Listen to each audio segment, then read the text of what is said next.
राम राम शेतकरी.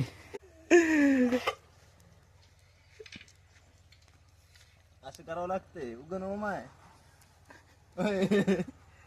उगा एक का हे तुम्ही असं केव्हापासून करायला हो? एक का आम्ही जन्माच्या आधीपासून आमच्या कुटातच आहे.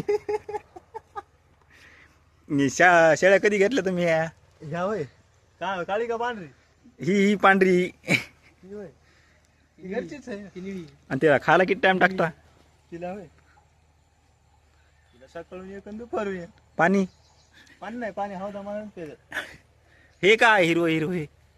ते गांजराची झाड ते काय करायचे? ते लावायचे गळ्यात घालून गांजर हलवा. इथं असं इतकी काय लावले बगळ हे सगळी झाडं? ते कवा शेळ्या बी खात्यात ना त्याला. म्हणजे असं वरी जाऊन काढता का शेळ्यावरी घालता? नाही शेळ्यात वरी जातात आंब्या आंब्या. इथं आंबे नाहीत ना, मग दुसरं दिसायला हो. आंबा ते आंबा ते आंबा. बरं मग तुमचा ऍड्रेस सांगा बरं आता काय आहे तर. घाटखेड. तुम्ही काऊनला पहिले मागे गॅस